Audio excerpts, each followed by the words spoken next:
The last two Sundays, I've been talking about cheerful giving. And on Sunday, I read this passage from 2 Corinthians chapter 8 that told a story of a group of poor people who were collecting money to try to help out another group of poor people. And they wanted to, in some way, just help with the need of the church in Jerusalem. So Paul talks about this church in Macedonia and how they had a heart for cheerful giving and how they wouldn't be left out in the aid project that the church was doing to help the church in Jerusalem, who was stricken with poverty and war and were going without. And so listen to this verse in 2 Corinthians chapter 8, and in verse 2 it says, "Out of the most severe trial, their overflowing joy and their extreme poverty welled up in rich generosity.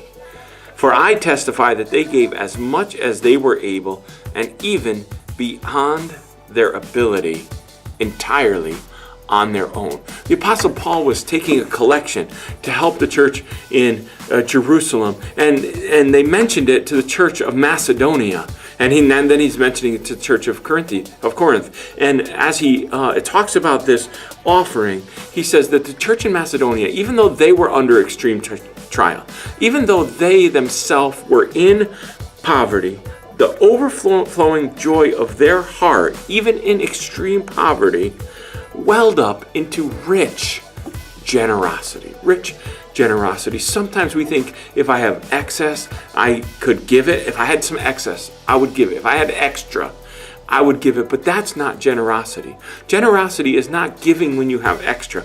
Generosity is giving regardless of how much you have, because you have a heart, because you care about those around you. The church in Macedonia, they were excited to be able to give even in their poverty, and then they were stretched to give even beyond their own ability. They said, well, maybe we are going to go without, but that's okay, because we want to make sure that we're giving to those in need.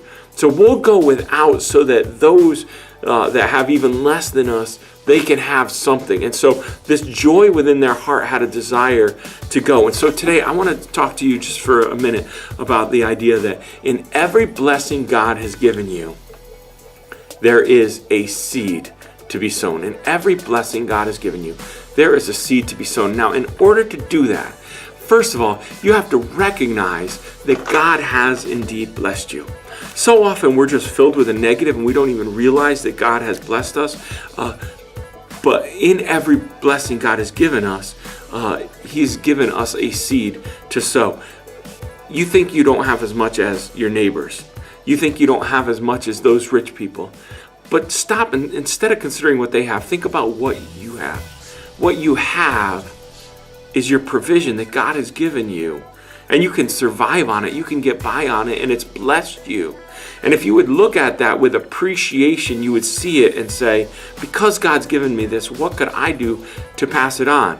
Now, to help illustrate this, I want to think about an apple for a second. The apple is my favorite fruit. I love apples. This is a gala apple. I love apples. Now, if God's blessed me with an apple, I can take this thing and I can eat the whole thing. I can eat the core and I can eat the seeds.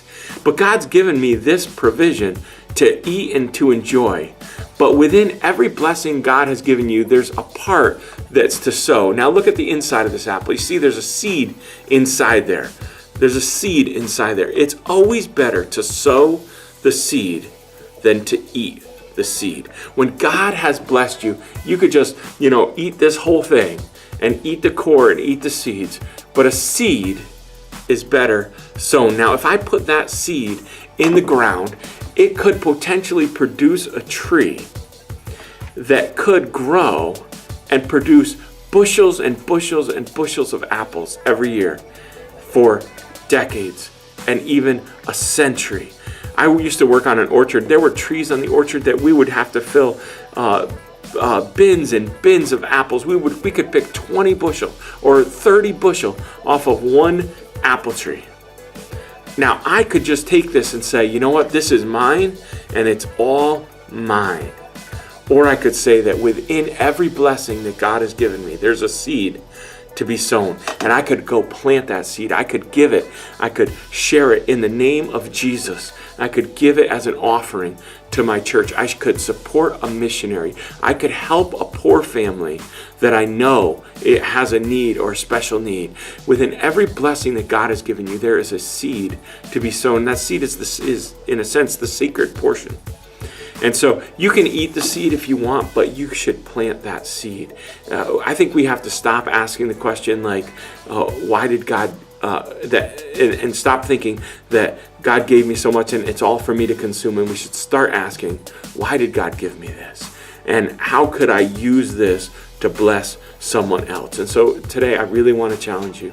Within the blessings that God has given you, are you taking a portion of that? And are you blessing someone else with it? Are you giving it back to God? Are you giving a sacred portion back to God? Are you taking another portion and are you blessing your community or somebody that is poor or somebody that has a need or supporting a missionary?